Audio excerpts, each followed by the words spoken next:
Hello everyone, welcome to study glows. मेरा नाम है डॉक्टर सरिता। दोस्तों, आज हम बहुत ही इम्पॉर्टेंट थ्योरी के बारे में बात करेंगे। चाइल्ड साइकोलॉजी की सीरीज़ में आज मैं आपके लिए लेकर आई हूँ कोहलबर्ग के नैतिक विकास का सिद्धांत यानी moral development theory of Kohlberg. बहुत ही इंपॉर्टेंट है, खास करके उन सारे स्टूडेंट्स के लिए जो इन फ्यूचर अपने आप को टीचर के रूप में देखना चाहते हैं और जो स्टेट लेवल की या फिर CTET की प्रिपरेशन कर रहे हैं। नेट के फर्स्ट पेपर में भी ये आपको हेल्प करेगा। तो चाइल्ड साइकोलॉजी को जानने के लिए ये जो कोहलबर्ग इनकी थ्योरी बहुत ही ज़्यादा इंपॉर्टेंट है।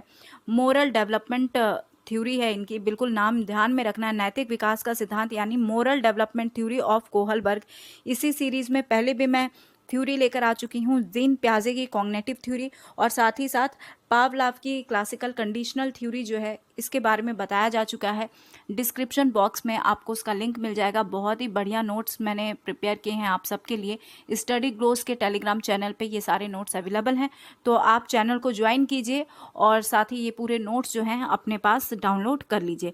तो आप यहाँ देख रहे हैं लॉरेंस कोहलबर्ग थ्योरी या स्टेजेस ऑफ मोरल डेवलपमेंट। इन्होंने एक्चुअल में 3 स्टेज दिया है और इन 3 स्टेज को यानी एक एक स्टेज को 2 पार्ट्स में बांटा है। तो इस तरीके से हम बात करें तो 6 स्टेज हमारे पास आते हैं कोहलबर्ग के नैतिक सिद्धांत का। क्या है ये नैतिक सिद्धांत, इसके बारे में बहुत ही डिटेल में पढ़ेंगे और ऐसा पढ़ेंगे कि एक क्वेश्चन भी मिस नहीं हो पाएगा।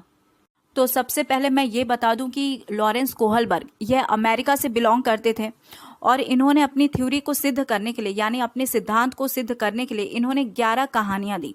तो कभी अगर MCQ में पूछा जाए कि उन्होंने कितनी कहानियां दी हैं तो आंसर होगा आपका 11 कहानियां उन्होंने दी। और इसी के आधार पर, इन्हीं कहानियों के आधार पर इन्होंने अपनी नैतिकता को सिद्ध किया या फिर मापने की कोशिश की।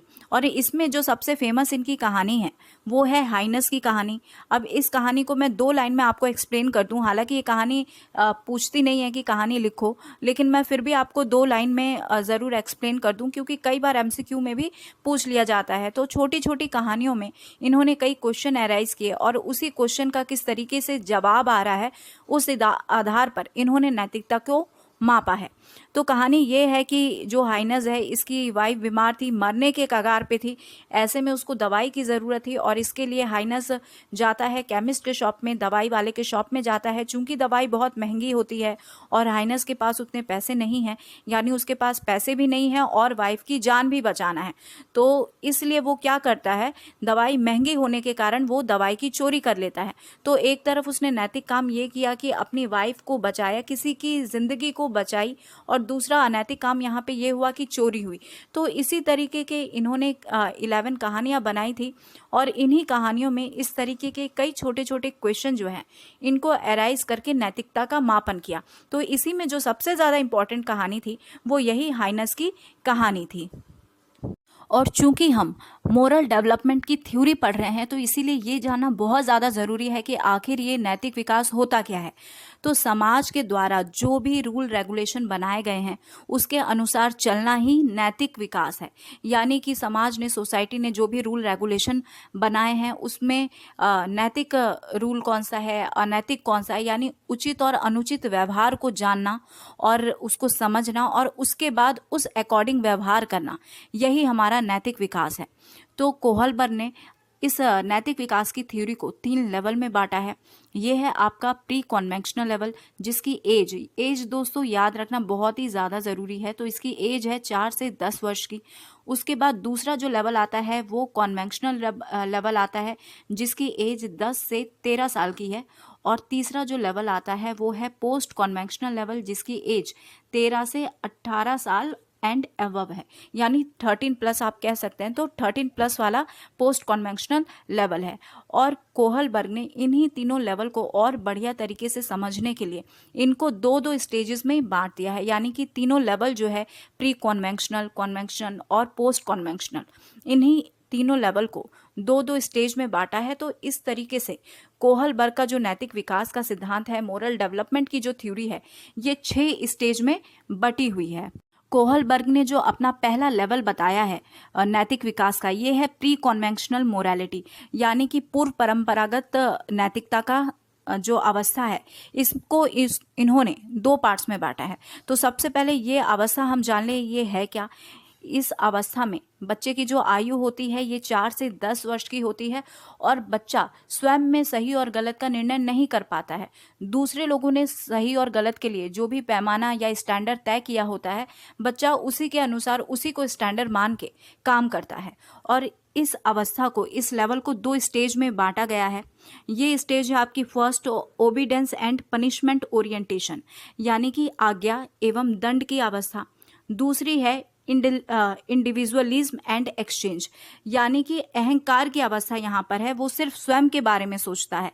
तो अगर हम पहली अवस्था के बारे में बात करें तो यहाँ पर बच्चे का नैतिक विकास एक तरीके से शुरू होता है। शुरुआती अवस्था में बच्चा आज्ञा मानता है बड़ों की, उसको पता है कि आज्ञा अगर नहीं मानेगा तो उसको दंड मिलेगा। तो यहाँ पर बच्चे ने जो अवस्था शुरू की है वो ये सोचता है कि दंड से बचने के लिए आदेश का पालन करना चाहिए। तो यहाँ पर उसके जो मोरल डेवलपमेंट है वो यहाँ पर शुरू हो जाता है। उसको पता है कि अगर मैंने आज्ञा का पालन नहीं किया, उसे इसकी जानकारी नहीं होती है कि क्या सही है या क्या गलत है। दूसरे ने जो पैमाना बनाया है वो उसी अनुसार डिसाइड करता है। उसे लगता है कि हमें यहाँ पे आज्ञा माननी चाहिए, अगर हम आज्ञा नहीं मानेंगे तो हमें दंड मिलेगा। तो वो दंड से बचने के लिए आज्ञा का पालन करना शुरू करता है। और अगर हम इसी के दूसरे स्टेज के बारे में बात करें जो कि आपका अहंकार की अवस्था है, यानी कि बच्चा सिर्फ स्वयं के बारे में, ये ईगो वाली स्टेज है, इंडिविजुअलिज्म है, अपने व्यक्तिगत सोच को पूरा करने के बारे में वो सोचता है। तो इस अवस्था में बच्चे का ये मानना है कि वो सिर्फ अपनी इच्छा ही पूरा करेगा। उसे ऐसा लगता है कि वो जो भी बात कर रहा है, जो भी काम कर रहा है, ये सब बिल्कुल सही है। वो बराबरी के लेन देन के ऊपर विश्वास रखेगा, उसमें कहीं ना कहीं ईगो रहेगा, ईगो से वो ग्रसित रहेगा। और बालक का ये मानना रहेगा कि अगर उसका उद्देश्य झूठ बोलने से पूरा हो रहा है तो बालक ऐसी अवस्था में झूठ भी बोलेगा। तो ये वो अवस्था है जहाँ पे बालक सिर्फ अपने बारे में सोचता है, अपने उद्देश्य को पूरा करने के लिए वो अनैतिक काम को भी कर रहा है, यानी वो झूठ भी बोल रहा है।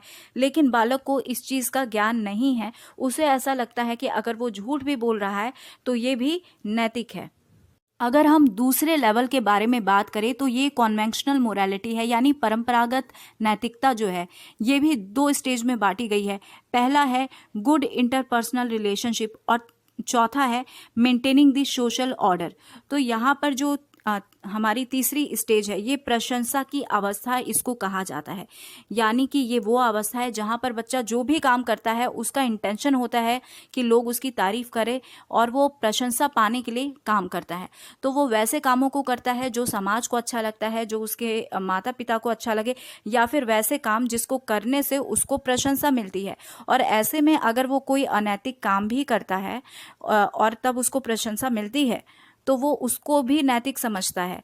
यानी कि ऐसा कोई भी व्यवहार जिसको अनैतिक माना जाता है और जिससे वैसा कोई व्यवहार जिसमें प्रशंसा नहीं मिल रही है उसे वो अनैतिक मानता है, और ऐसा कोई भी कार्य जहाँ पे प्रशंसा मिल रही है उसे वो नैतिक मानता है।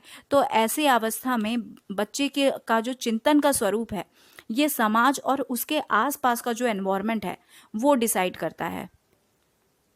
और अगर हम इसी अवस्था के चौथे स्टेज के बारे में बात करें तो ये है मेंटेनिंग द सोशल ऑर्डर। अब ये बहुत ही ज़्यादा इम्पॉर्टेंट अवस्था है। इसमें बच्चा सोशल सिस्टम को रिस्पेक्ट देना स्टार्ट कर देता है। यानी कि सोसाइटी के विकास के लिए जो भी नैतिक अवस्था बनाई गई है, सामाजिक आदेश, कानून, न्याय, कर्तव्य, ये सब कुछ जो तैयार हैं, बच्चा इसको ये समझने लगता है कि ये सिर्फ प्रशंसा के लिए नहीं है। शुरुआत में इससे पहले का यानी कि जो स्टेज थर्ड था उसमें हमने देखा कि बच्चा वो ही काम करता है जिससे उसको प्रशंसा मिले। लेकिन अब चौथे स्टेज में बच्चा जो है वो थोड़ा जागरूक हो चुका है और इस अवस्था में ये बहुत ही ज़्यादा इम्पॉर्टेंट है। और बालक समाज को सिर्फ प्रशंसा के लिए महत्व यहाँ पर देता है, लेकिन अब जो है वो उसमें अवेयरनेस भी आ चुकी है। तो इस अवस्था में पहुँचने के बाद वो इस बात को समझने लगता है कि सामाजिक नियमों के विरुद्ध जाने से जो भी काम अगर करते हैं जो कि समाज के खिलाफ है वो सारे काम अनैतिक हैं। तो ये काफ़ी ज़्यादा इम्पॉर्टेंट है। और लेवल 2 जो है इसकी एज 10 से 13 साल की है। तो हम समझते हैं कि 10 से 13 साल के बच्चों में, हम अगर रियल लाइफ में भी देखें तो मालूम चलता है कि 10 से 13 साल के बच्चे इस अवस्था में होते हैं कि वो पहचान पाए कि क्या सही है क्या गलत है। हालांकि बहुत ही बढ़िया तरीके से निर्णय नहीं ले पाते हैं, लेकिन अब वो ये बात ज़रूर समझते हैं कि अगर सामाजिक नियमों के विरुद्ध हम जाते हैं तो वो सारे कार्य अनैतिक कहलाएंगे। और अगर हम तीसरे लेवल के बारे में बात करें तो ये है पोस्ट कन्वेंशनल मोरालिटी। इसके भी दो अवस्था हैं। अब इसमें जो पहली स्टेज बताई जा रही है, यानी कि जो पांचवी स्टेज है, वो है social contract and individual right. ये अवस्था जो है, खास करके पहले बता दूं कि जो लेवल 3 है इसकी एज 13 ऑनवर्ड है, यानी कि यहाँ पर जो बालक है वो काफ़ी समझदार और मैच्योर हो चुका है।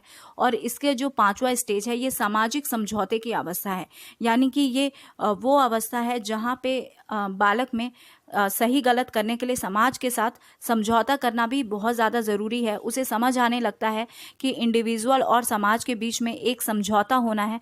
वो इस बात को मानने लगता है कि हमारे जो राइट है वो समाज के नियमों का पालन करना ही है, क्योंकि समाज हमारे हितों की रक्षा करता है। और यहाँ पर एक और चीज़ है कि अगर नियमों का पालन हम नहीं करते हैं तो व्यक्ति का उस समाज के साथ जो समझौता है वो टूट जाएगा, वो डिस्टर्ब हो जाएगा। लेकिन ये वो अवस्था है, ये वो एज है जहाँ पे वो समझौता करता है और समाज की सहमति से सामाजिक नियमों को वो बदल भी सकता है। यानी कि वो सारी सर्कमस्टांसेस जहाँ उसको लगे कि हमें बदलाव करने की ज़रूरत है तो वो वहाँ पर बदलाव भी कर लेता है। जैसे कि अगर हम लोग बात करें हाइनेस के बारे में, तो हाइनेस ने जब ये सोचा कि उसको करना क्या है, अपनी वाइफ की लाइफ बचानी है या फिर उसको रहने देना है, तो ऐसे में यहाँ पर अपनी वाइफ की लाइफ बचाने के लिए उसने क्या किया, उसने जो रूल रेगुलेशन थे उसको, लॉ को उसने ब्रेक कर दिया और जाके उसने दवाई चुराई।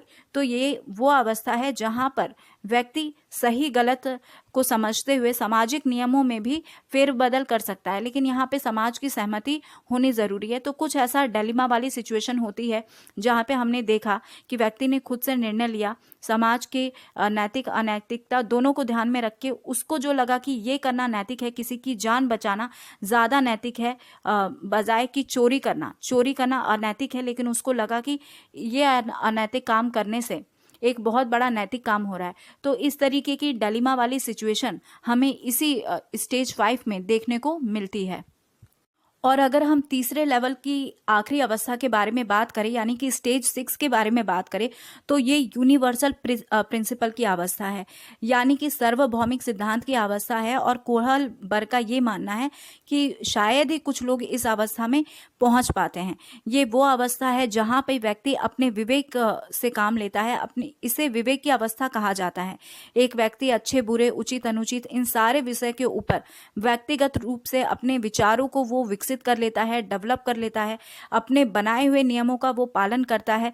यहाँ पर ह्यूमन राइट, जस्टिस, इक्वेलिटी, ये सारे चीज़ें जो हैं, पर्सन खुद से इस चीज़ को डेवलप कर लेता है। उसे समझ जाता है कि कौन सा काम करना हमारे लिए नैतिक है और कौन सा काम करना हमारे लिए अनैतिक है।